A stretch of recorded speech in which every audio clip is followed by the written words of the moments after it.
Bonsoir à tout le monde. Merci d'abord pour cette invitation qui m'a permis de découvrir la ville de Saint-Brieuc.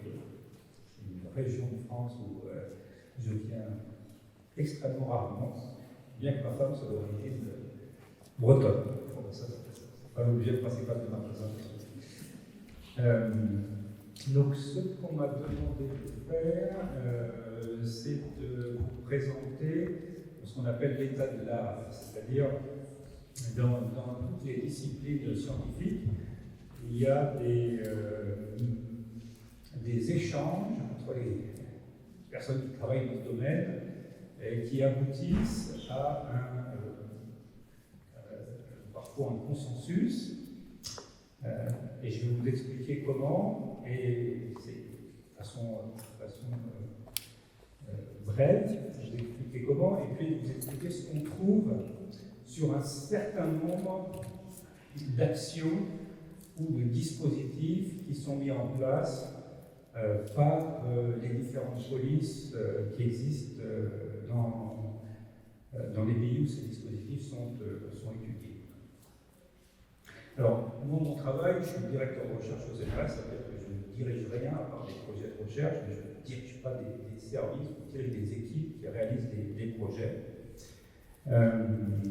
Et mon domaine de compétences, pour autant que j'en ai un, c'est principalement les activités, les programmes qui sont conduits par les ministres de la police. Ouais. Dans certains pays, c'est le ministre de la Justice, en France, c'est le ministre de l'Intérieur, des fois, c'est un peu les deux ministres, ça dépend des pays de l'Union européenne. Donc, je vais vous parler de ce que je connais un petit peu, sur lequel j'ai travaillé quelques dizaines d'années. Je vais aller assez vite sur la partie sur la délinquance et ses causes. Je vais juste redonner quelques éléments qui s'inscrivent dans le droit fil d'ailleurs du débat qui vient d'avoir lieu. Je vais rappeler ensuite la position très particulière des maires français qui ont la particularité d'être très nombreux. Il y a autant de maires en France que dans tous les autres pays de l'Union européenne. Et je vais essayer de regarder leurs compétences, regarder qui est chargé de faire quoi par la loi. Et puis, je passerai à la partie principale, qui est l'évaluation de l'efficacité des dispositifs, en vous expliquant comment on peut savoir que quelque chose est efficace ou pas. Comment est-ce qu'on peut savoir si ce qu'on fait a les effets qu'on souhaite que ça puisse avoir. Ok. Alors, sur la délinquance, pour aller vite, c'est dans le droit fil de ce qui a été dit tout à l'heure par M. le maire, M. le directeur de la police, M. le procureur. D'abord, la délinquance est multifactorielle. Donc, si vous voulez, on ne connaît pas de cause de la délinquance au singulier. Et on connaît, et c'est très important, un système de causes, un ensemble de causes très diverses. Donc il n'y a pas de bouton sur lequel on peut s'appuyer pour arrêter la délinquance. L'idée, c'est pas de chercher le bouton secret, il n'y en a pas. C'est exactement comme en médecine. C'est pour ça que je prenais l'exemple de l'obésité, par exemple. L'obésité, elle est alimentée par le fait qu'on ait à disposition un distributeur de produits extrêmement sucrés, je ne vais pas citer de nom. C'est lié à des dimensions héréditaires. C'est lié aussi à la façon dont on a de se nourrir et puis à son style de vie. Donc il y a une diversité de facteurs. Ben, c'est exactement pareil pour la délinquance. Les principaux déterminants, on les appelle macro ou structurels. En fait, c'est le cadre dans lequel les gens évoluent. Si vous êtes un enfant, le cadre familial, le cadre scolaire vont avoir des effets extrêmement importants sur votre comportement. Les gens ne sont pas bons ou mauvais, j'ai envie de dire simplement à la naissance, mais ils vont évoluer dans un environnement qui va transformer leur comportement. C'est pour ça qu'on arrête les délinquants, mais il y en a toujours qui reviennent, parce qu'en fait, la machine à produire la délinquance continue à fonctionner derrière. Alors, si on essaye de faire très simple, c'est une simplification outrageuse, mais qui est nécessaire dans le temps que j'ai pour vous dire, partager quelques éléments. On a, je vais dire, trois grands ensembles de causes de la délinquance. On a des effets qui sont liés au contexte social, on va l'appeler comme ça, la famille, l'école, le logement, le type de quartier dans lequel les gens vivent. Ces facteurs-là, c'est les facteurs les plus puissants de la délinquance. Si vous prenez les pays dans lesquels les gens n'ont pas de sécurité sociale, pas de logement, pas de SMIC, c'est les pays les plus criminogènes du monde. C'est très simple à comprendre. Donc le contexte social, c'est vraiment le cœur, disons, qui alimente la délinquance. Il y a un deuxième grand ensemble de facteurs qui sont les situations. Il y a par exemple, si vous volez en supermarché, vous allez avoir plus de voleurs si c'est simple de le faire. Par exemple, si on peut prendre un objet et le mettre dans sa poche, et si cet objet a de la valeur. Donc il y a plein de caractéristiques situationnelles qui font que les gens commettent des infractions. Par exemple, pour les télévisions, quand on a réduit la taille des télévisions, il y a eu beaucoup de vols de télévision. Aujourd'hui, ça n'existe presque plus les télévisions, comme moi j'ai pu les connaître, en étant plus jeune, mais on le voit avec le téléphone mobile. Lorsque les téléphones mobiles sont apparus, en fait, il y a eu énormément de téléphones mobiles qui sont devenus faciles à voler. Donc, les délinquants font des calculs. Ils disent est-ce que ça c'est facile, est-ce que ça c'est difficile. Et dans les situations où ils se trouvent, eh bien, ils vont réaliser ces vols. Donc ça, c'est toutes les dimensions situationnelles. Et puis il y a un troisième ensemble qui est la détection et la sanction, qui a un effet important sur la perception que les gens ont de la gravité des faits. Si on trouve que quelque chose c'est mal, on a moins de chances de le faire que si on trouve que c'est bien. Et la fonction principale du système judiciaire, c'est de dire ce qui est bien et ce qui est mal. C'est ce qui a été dit avec plus de précision tout à l'heure par les procureurs. Donc il y a une fonction qui est d'interpeller la personne, de l'empêcher de faire quelque chose, mais il y a aussi une fonction qui est de dire les règles qui se trouvent aujourd'hui dans le système judiciaire. Donc ces différents facteurs, ils agissent tous en même temps, et même en interaction les uns avec les interactions, c'est comme quand vous prenez de l'alcool et que vous prenez à côté de ça un médicament pour le rhume des foins. Les deux choses se mettent à interagir dans votre corps. Donc en fait, ces différentes dimensions, elles entrent en interaction. Voilà. Et elles jouent sur la motivation des autres. Donc si on veut agir sur la délinquance, en fait, on est face à quelque chose de très complexe, qui est faussement simple, et qui est souvent très simplifié dans le débat politique, pour des raisons sur lesquelles moi je n'ai pas ici à m'étendre.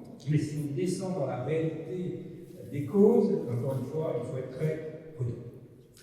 La deuxième chose, c'est qu'il y a ces facteurs de délinquance, mais cette délinquance, elle est en général pas très bien connue. Elle est partiellement connue. Alors elle est un petit peu connue par la police, un petit peu connue par l'Éducation nationale, qui a ses enquêtes propres qui s'appellent Civis. Donc elle est un petit peu connue par différentes organisations. Bon.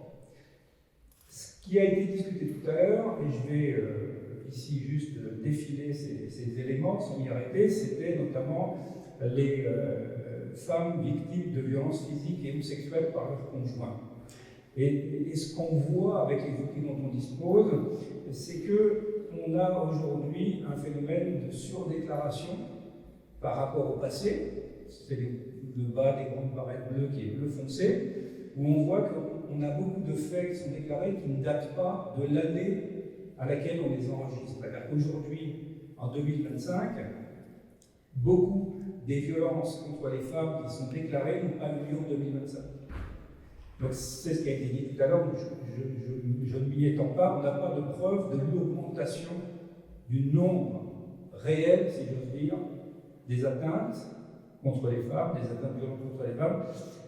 La majorité est inconnue des services de police et de la justice, mais la partie qui est connue, elle augmente sous l'effet des déclarations nouvelles, ce qu'on appelle parfois la libération de la parole.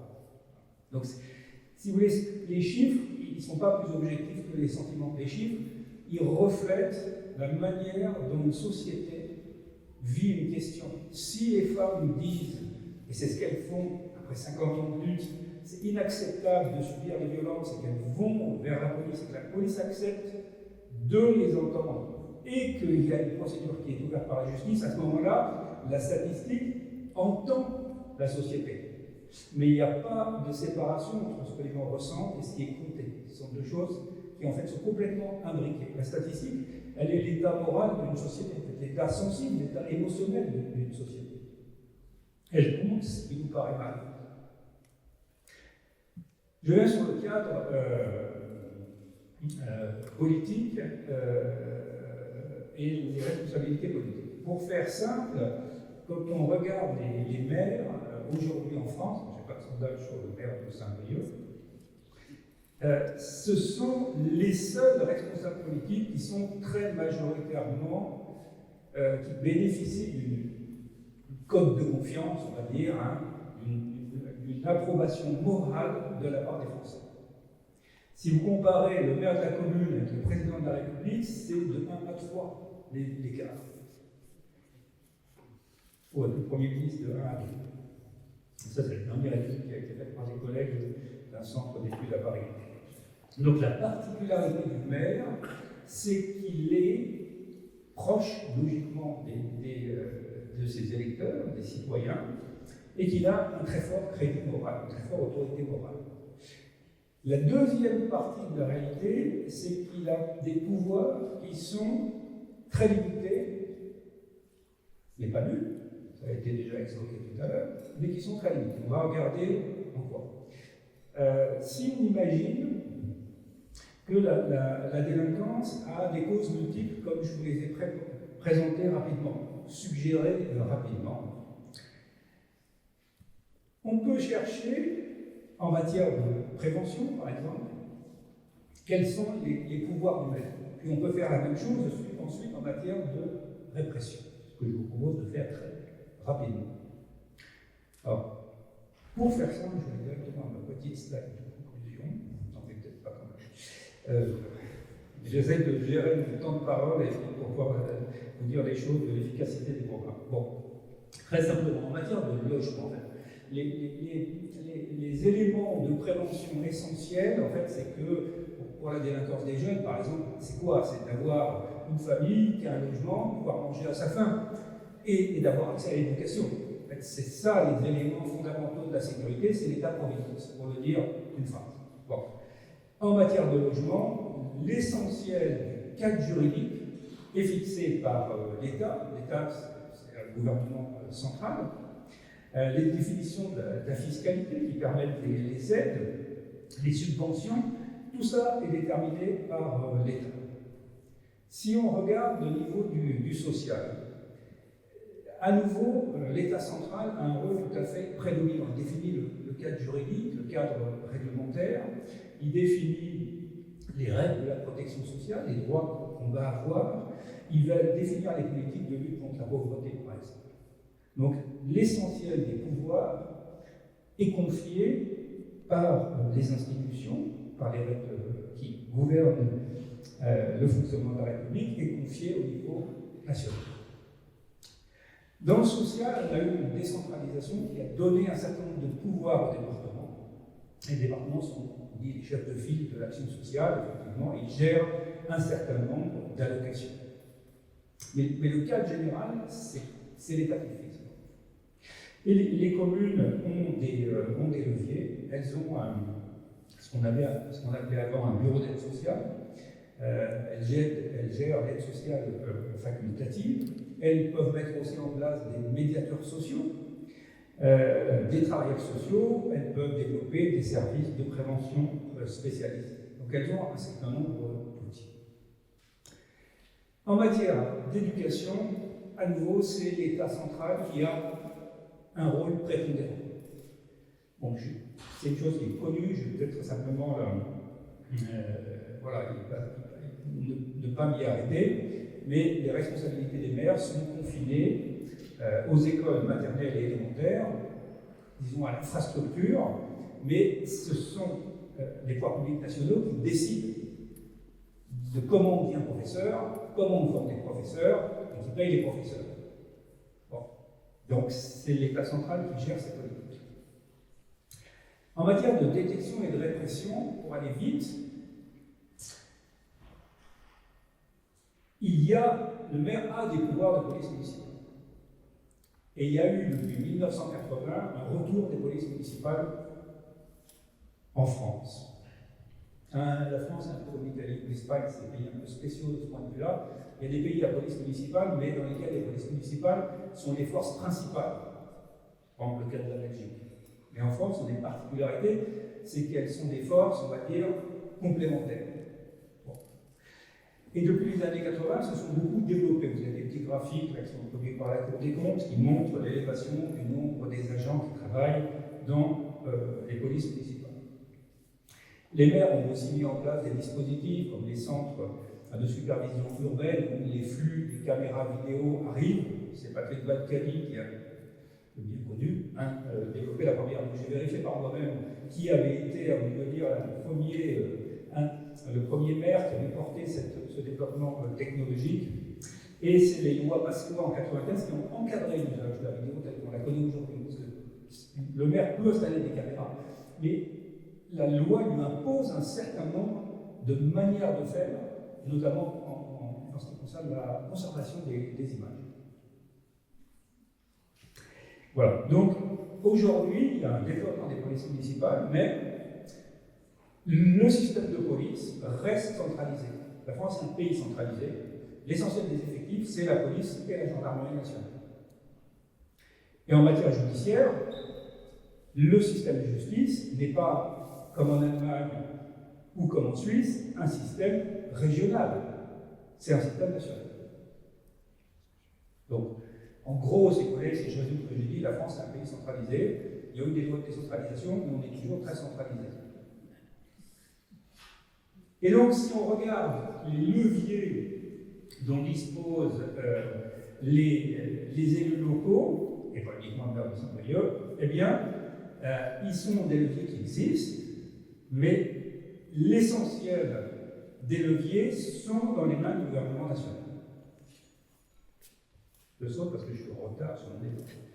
Une des choses que le maire peut faire, c'est jouer le rôle de coordinateur, et ça a été déjà développé tout à l'heure. Je vais sauter toute cette partie sur le développement de la coordination et le rôle du maire, bien que ce soit un rôle très intéressant, mais je ne vais pas pouvoir vraiment le faire si je peux vous dire quelques mots de l'évaluation des programmes. Alors, d'abord, ce qu'il faut savoir, c'est qu'on peut connaître l'effet des dispositifs qui sont mis en place si on souhaite. Alors en France, ça n'a pas été le cas jusqu'à présent, vous m'appuyez sur la littérature internationale qui a été produite. Mais il est possible de savoir, par exemple, si une pratique de prévention sauve des vies, exactement comme en médecine. Il est possible de savoir si les pratiques répressives sauvent également des vies ou protègent des biens. Je vais regarder un tout petit peu, je fais une allusion rapide à ce qu'est la mesure d'évaluation d'impact.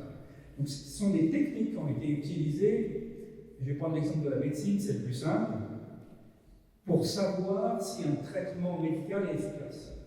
Et dans les années 70, aux États-Unis, un certain nombre de chercheurs ont transposé les méthodes qui viennent de la médecine en criminologie. Donc il y avait des médecins qui devaient déterminer, par exemple, si on peut mettre un médicament sur le marché, et si ce médicament va vous soigner ou s'il va vous tuer, ou s'il va rien vous faire. Comment il faut?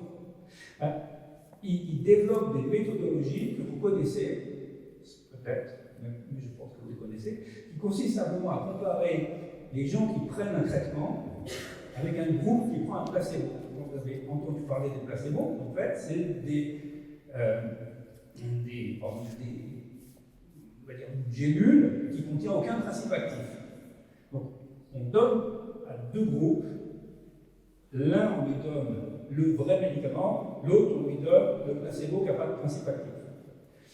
Et ensuite, on va dire que le médicament est efficace si après la prise du médicament, ceux qui ont pris le vrai médicament vont mieux que ceux qui ont pris le placebo.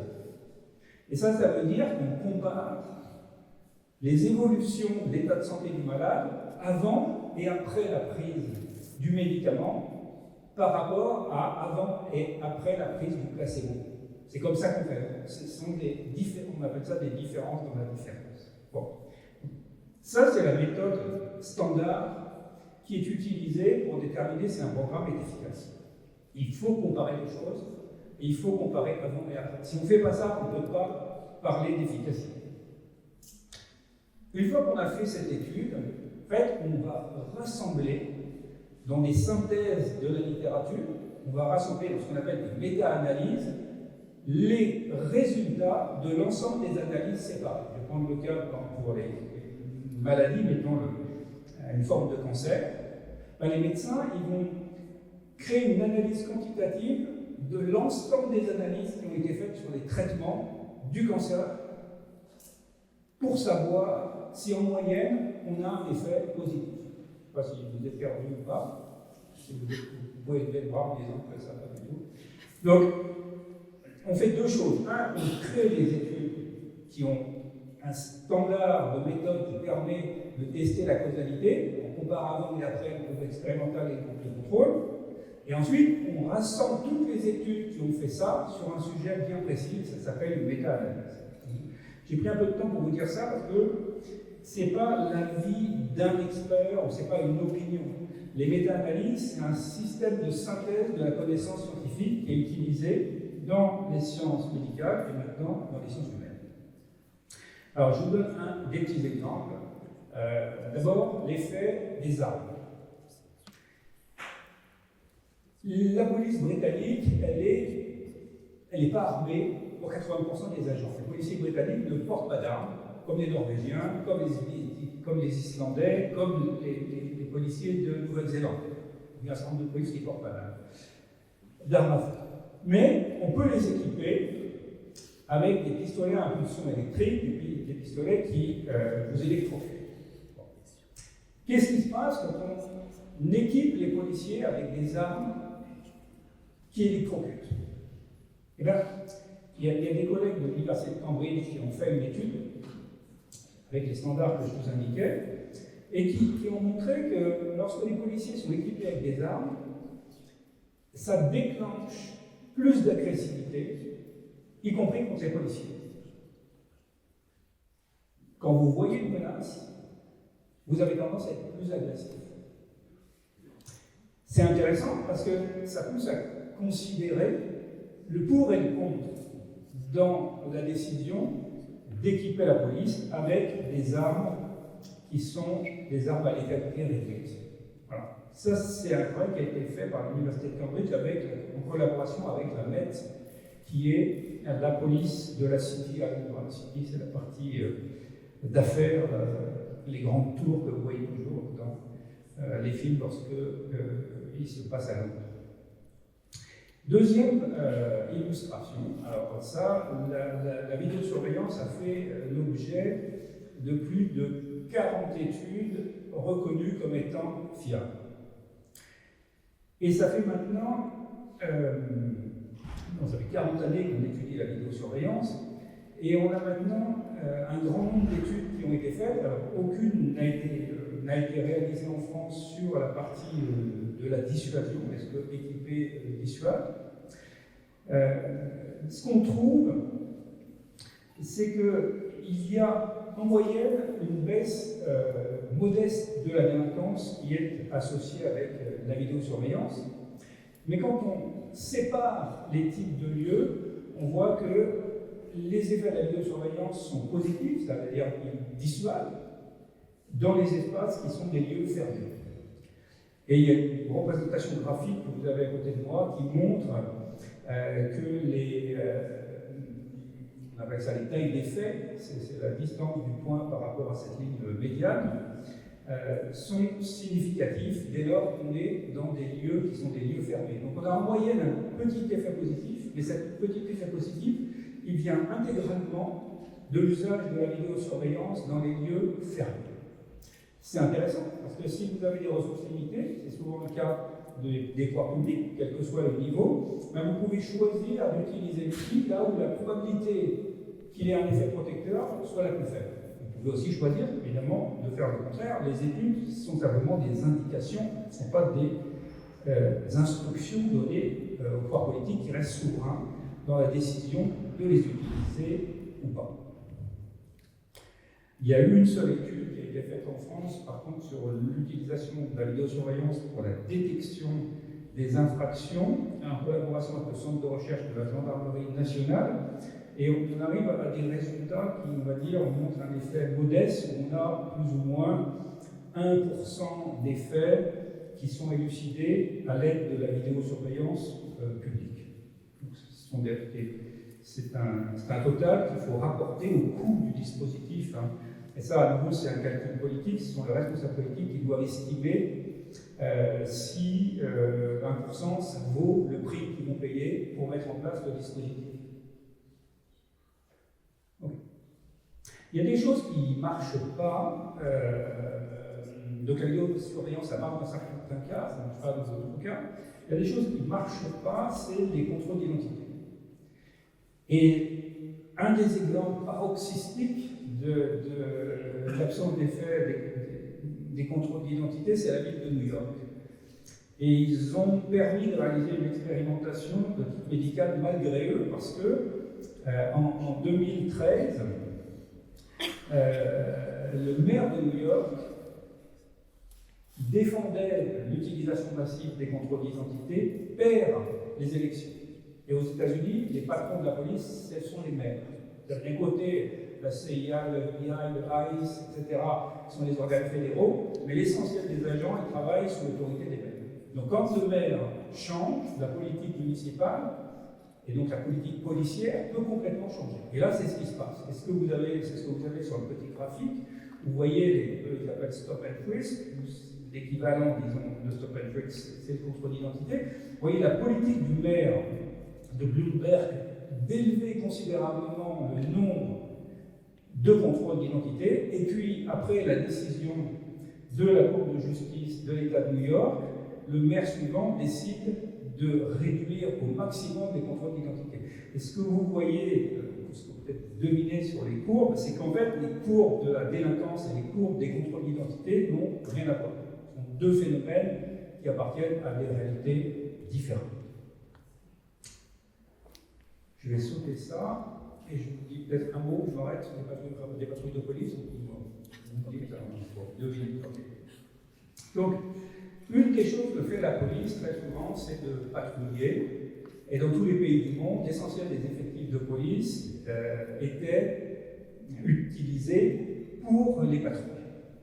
Quel que soit le type de police qu'on ait, local, national, et quelles que soient les priorités policières. Et on a commencé à étudier les patrouilles de police sur le mode des expérimentations médicales, avec les groupes de contrôle, les groupes expérimentaux, avant, après, à partir des années 70. Les premières grandes analyses ont été faites dans les années 70. Et depuis, la technique, les systèmes d'évaluation ont été beaucoup développés, et on trouve des effets de certaines formes de patrouille de police. C'est-à-dire qu'à nouveau, c'est comme pour la vidéosurveillance, c'est pas ça marche ou ça marche pas, ça dépend comment on le fait. Et on voit des réductions qui sont liées à l'usage des patrouilles de police, mais ces réductions montrent en moyenne des effets qui sont faibles. C'est pas qu'il n'y a pas d'effets, il y a des petits effets. Alors, il faut bien savoir que les petits effets, il ne faut pas cracher sur les petits effets, d'un point de vue de leur évaluation. C'est comme en médecine, hein, quand vous améliorez l'espérance de vie d'un malade qui a une pathologie grave d'1 an, c'est un progrès. Donc, il ne faut pas juste dire petit égale nul, non, petit égale petit. Donc, on voit avec certaines méthodologies que l'utilisation des patrouilles préventives est positive pour la sécurité. permet de l'améliorer un petit peu. Les patrouilles qui ne fonctionnent pas, c'est les patrouilles qui sont déclenchées sur la base des appels des citoyens. Donc c'est les patrouilles réactives. Celles-là, on ne voit pas de modification de la délinquance, même si on intensifie leur nombre. Donc, encore une fois, il y a différentes formes de patrouilles. Certainement un effet, certains n'ont pas d'effet. Lorsqu'on utilise ces patrouilles dans les zones à forte criminalité, alors ce qui n'est pas le cas, si j'ai bien compris la présentation tout à l'heure, de Saint-Brieuc, c'est un résultat qui probablement ne s'applique pas à Saint-Brieuc, on voit que, mais qui pourra peut-être s'appliquer, il faudrait vérifier, on voit que les effets de protection des patrouilles sont les plus fortes si, en même temps qu'on fait les patrouilles, on essaye d'engager la population locale et la sensibiliser sur ces questions-là, en faisant ce qu'on appelle la police de résolution de problèmes. On part non pas juste des incidents, mais on part des facteurs qui causent les incidents. Et la police essaie, dans un certain nombre de cas, de travailler sur ces facteurs. Donc, au lieu de simplement réagir à un phénomène, on analyse les causes du phénomène, on se dit, et si on s'attaquait aussi aux causes de ce phénomène?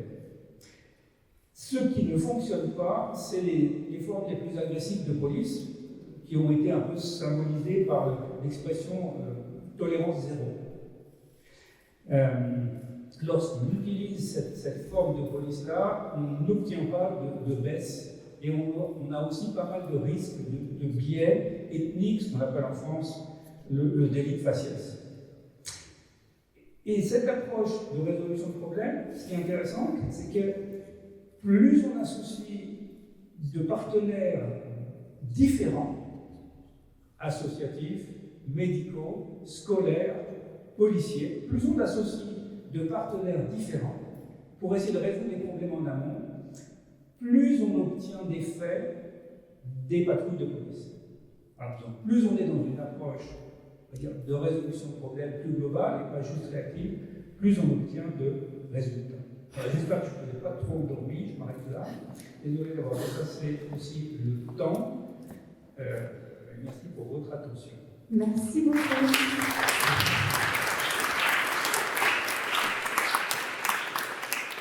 Alors, on va prendre un peu de temps pour prendre quelques questions, s'il y en a. Ou alors on passe directement aux ateliers, mais s'il y a des questions, n'hésitez pas à les poser. Hein. Madame hésite. Non? Ah oui. Je donne le micro. Quand je vous dis c'est un consensus scientifique, vous pourrez ne pas être d'accord. Hein. Vous pouvez dire que ça ne s'applique pas à Saint-Brieuc, que vous avez été chercher ça ne me gêne pas. Hein. Donc sentez-vous très libre. Ce n'est pas parce que c'est produit par des universitaires dans des revues très sérieuses que vous ne pouvez pas dire ce que vous avez à dire. Hein. Sentez-vous très libre. Donc en toute liberté. Est-ce que la vidéoprotection, la vidéosurveillance a des effets à l'appui de l'activité économique? Je pense notamment les rues très commerçantes, les centres commerciaux dans les quartiers. Voilà. Est-ce qu'il y a des études qui ont été faites et quel est l'effet éventuellement produit? J'avais plutôt le pressentiment de dire à l'appui d'une activité économique, il peut y avoir un effet. Vous voulez dire dans quel sens? C'est-à-dire pour protéger les commerces ou qu'est-ce que... Protéger les commerces et rassurer la clientèle. Ok. Alors, les systèmes, je vais me répéter un petit peu, les systèmes qui sont efficaces, c'est les systèmes qui fonctionnent à l'intérieur de quelque chose. Donc, principalement à l'intérieur des parkings, mais ça peut être également à l'intérieur des commerces. Alors, des exemples paroxystiques, c'est les banques. En fait, ils ont cumulé différents systèmes qui rendent très difficile d'entrer dans la banque, différents systèmes qui rendent impossible de ne pas être filmé lorsqu'on est dans la banque, et l'accumulation et plus d'autres systèmes encore de protection et d'intervention rapide de la police qui font que ça fonctionne. Donc, à ce moment-là, la vidéo elle est intégrée dans une sorte de package qui vise à protéger des sites qui sont particulièrement durs.